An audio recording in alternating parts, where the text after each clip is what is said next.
Bonjour et bienvenue dans ce nouvel épisode du podcast de l'association Art Fact. Aujourd'hui, nous recevons Sarah Minsky qui travaille depuis quelques années chez Audience. Elle a mis en place plusieurs dispositifs qui permettent d'aider les artistes et aujourd'hui, elle va nous parler de ses missions, de ces dispositifs mis en place et surtout, elle va nous donner quelques conseils précieux pour les artistes. J'espère que cet épisode vous plaira et je vous souhaite une bonne écoute.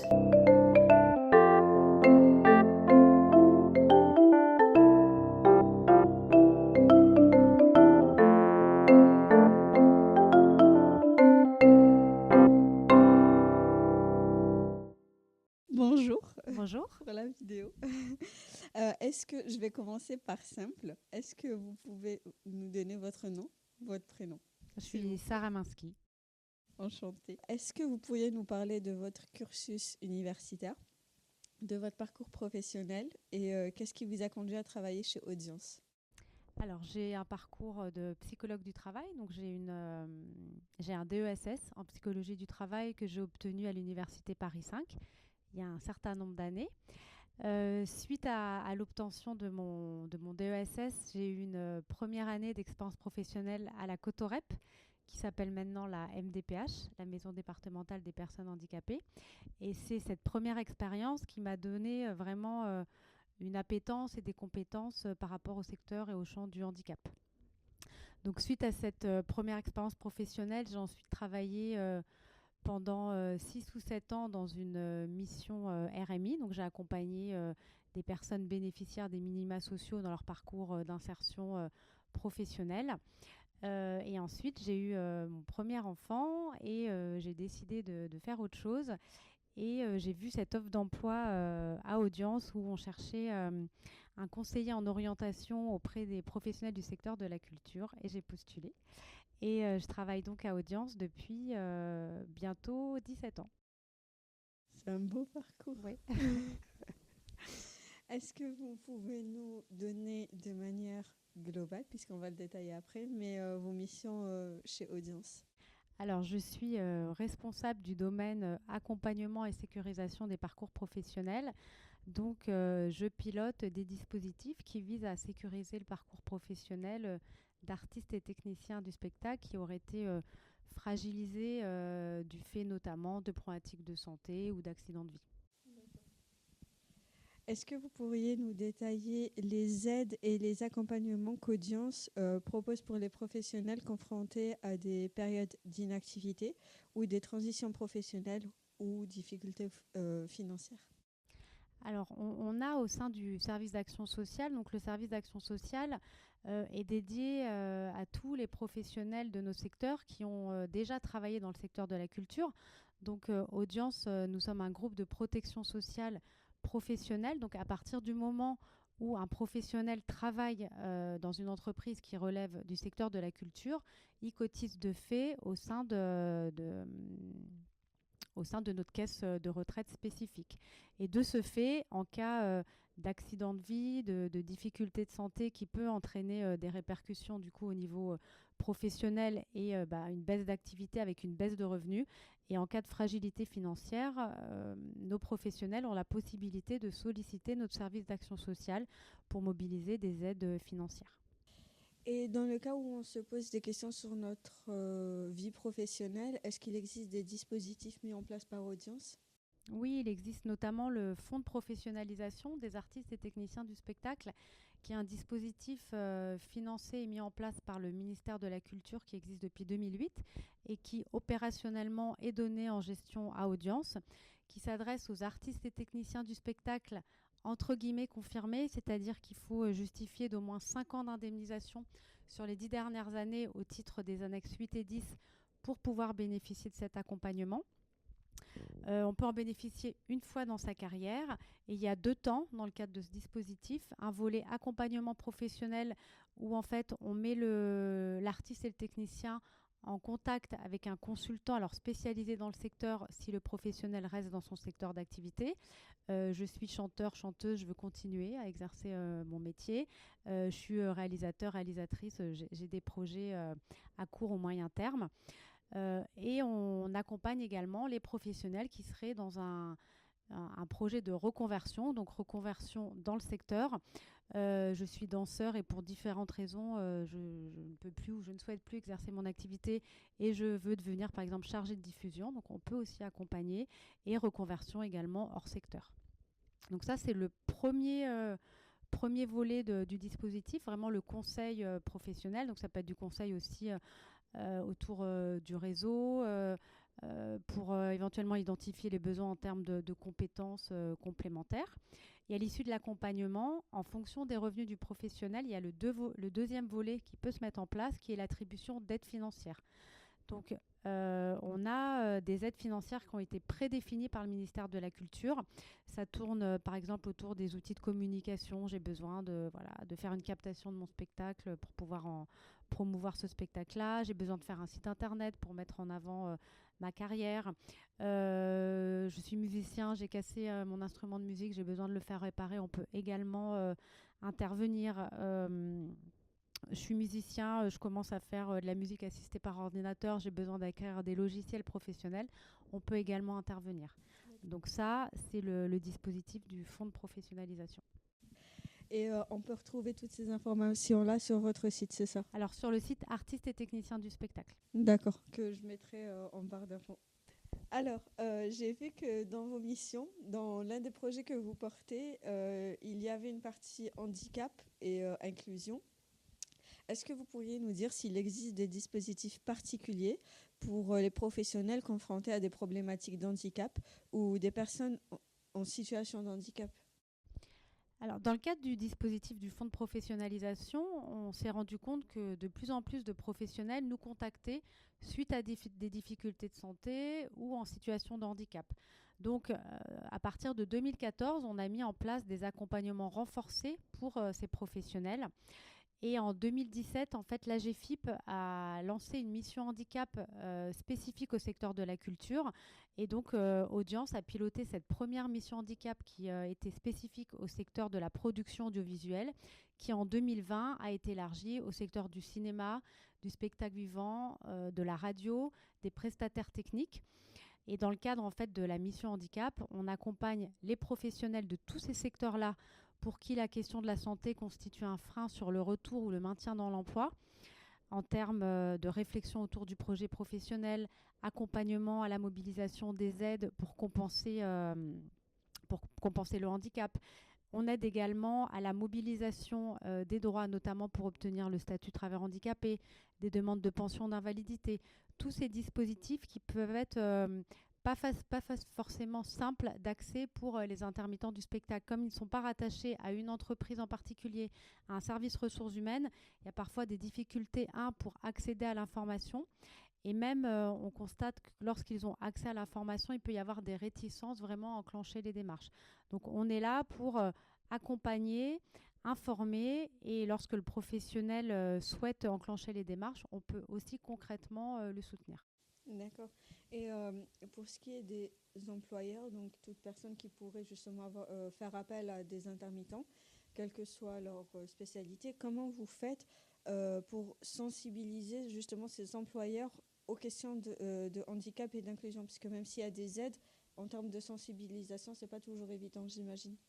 On organise vraiment des actions de sensibilisation sur mesure en fonction des spécificités de l'entreprise, de ses caractéristiques, des profils un peu de ses salariés. Est-ce que c'est plutôt des jeunes, des seniors? On va vraiment faire du sur-mesure, donc soit directement aller au sein de l'entreprise lorsque c'est possible, proposer une action de sensibilisation. Donc, on va définir aussi le temps avec l'entreprise et proposer également à l'issue de cette sensibilisation des entretiens individuels pour les salariés qui le souhaiteraient. Donc ça, c'est la première possibilité, aller directement sur site, mais on peut aussi organiser, ça se fait de plus en plus, des webinaires. Ça peut être aussi plus simple pour les salariés qui seraient en région de se connecter pour avoir accès aussi à un certain nombre d'informations. Et si on devait contacter quelqu'un justement, enfin un service plus globalement, au sein d'Audience, justement, soit pour avoir accès à ces aides, soit pour avoir accès à ces conseils en tant qu'employeur, est-ce qu'il y a des contacts spécifiques? C'est moi. C'est vous, d'accord. C'est moi, et on a le site de la mission handicap qui est vraiment un site ressource à la fois pour les professionnels qui ont des problèmes de santé. On a mis en place des fiches, par exemple, pour indiquer qu'est-ce qu'une RQTH. Ce n'est pas forcément évident pour tout le monde. Les différents types de handicap. Un site ressource également pour les employeurs, pour les informer sur les actions qui peuvent être mises en place pour mettre en place cette fameuse obligation d'emploi de travailleurs handicapés. Alors, je ne sais pas si tout le monde est au courant, mais en France, toutes les entreprises de plus de 20 salariés ont cette fameuse obligation d'emploi de 6% de travailleurs handicapés. Si elles ne parviennent pas à mettre en place cette obligation, elles reversent une contribution à l'AGEFIP. Donc nous, on accompagne justement les entreprises des secteurs de la culture à mettre en place des actions à destination des professionnels qui ont des problématiques de santé. Je mettrai le lien aussi et les informations pour qu'on puisse vous contacter. Comment Audience travaille-t-il avec d'autres structures pour renforcer son impact et quelles sont ces structures? Si vous avez quelques exemples. Oui. Alors, on ne travaille pas seul sur le secteur de la santé et handicap. On a mis en place, en fait, depuis 2014, on pilote une plateforme de conseil, d'orientation et d'accompagnement avec des acteurs clés du secteur de l'emploi, de la culture et du handicap, donc notamment l'AFDAS, qui est l'OPCO du secteur, Tali Santé, qui est la médecine spécifique pour les intermittents du spectacle. Et au sein de Tali Santé, il existe un pôle maintien en emploi, justement pour éviter la désinsertion professionnelle des intermittents qui ont des problématiques de santé. On travaille bien sûr avec la GFIP, avec France Travail Spectacle et avec Cap Emploi. L'objectif en fait de cette plateforme, c'est d'avoir un interlocuteur clé identifié pour que quelle que soit la porte d'entrée du professionnel, c'est-à-dire il va contacter l'AFDAS parce qu'il a une problématique, une question en termes de formation. Il va expliquer à sa conseillère qu'il y a aussi des problèmes de santé. En fonction de la problématique de santé, la personne de l'AFDAS va pouvoir orienter éventuellement vers nous, vers la mission handicap ou vers Tali Santé s'il a besoin de voir un médecin du travail, etc., etc. Donc c'est vraiment pour fluidifier l'accompagnement de nos professionnels que cette plateforme existe. Est-ce que vous pouvez nous parler d'un événement marquant, on va dire, que vous avez mis en place dans ce domaine-là, justement pour ouvrir les portes aux personnes en situation de handicap? Depuis 2022, nous avons mis en place des job dating spécifiques culture handicap parce qu'il n'existait pas d'événements dédiés sur la question vraiment du recrutement des professionnels du secteur de la culture qui ont des difficultés de santé. Et dans le cadre de la mission handicap, en fait, nous étions de plus en plus sollicités par les entreprises sur des questions de recrutement. Alors, dans le cadre de la mission handicap, on a un petit vivier de professionnels qui peuvent continuer à exercer leur métier.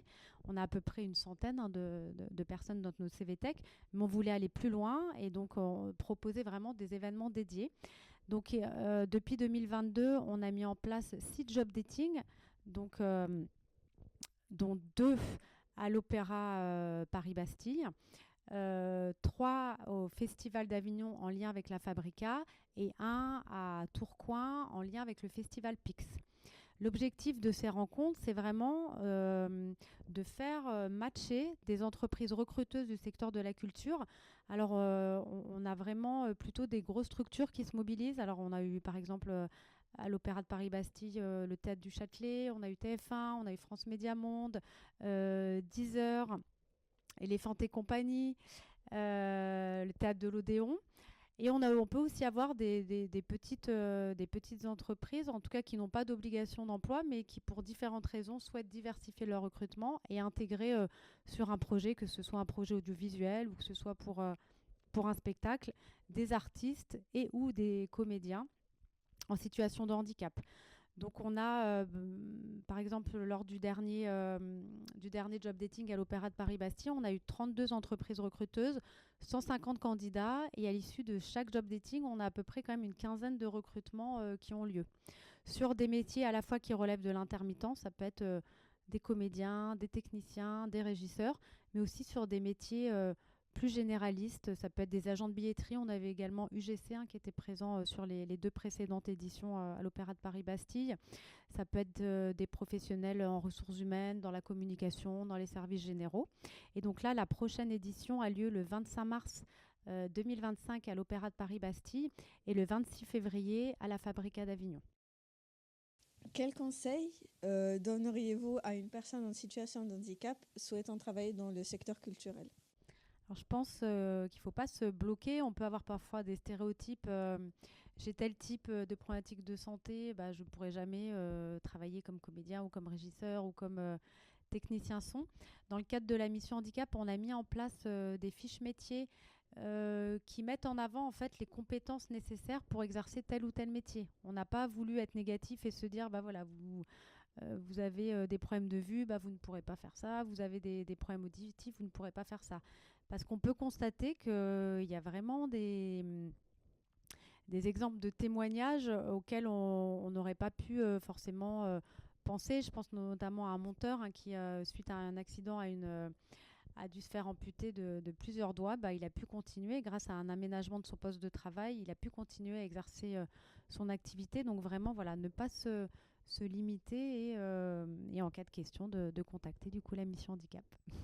Génial. Et est-ce qu'il y a une chose que vous espérez justement à ce pôle de mission handicap pour le futur, avec tout ce qu'il a mis en place Qui soit prolongé. Alors oui, ça je ne vous l'ai pas indiqué, on est en convention avec la GFIP sur une durée de 3 ans. Donc là, on est sur la deuxième année de la troisième convention.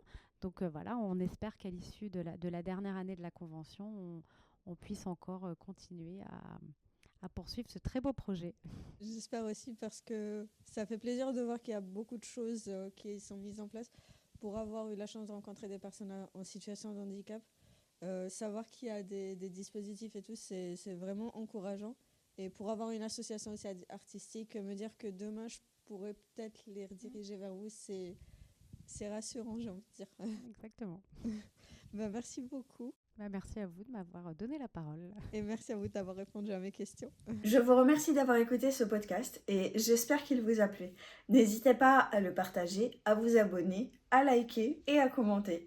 Et n'hésitez pas à poser vos questions, que ce soit en DM sur les réseaux sociaux ou en commentaire, pour qu'on puisse y répondre dans les prochains épisodes. À bientôt!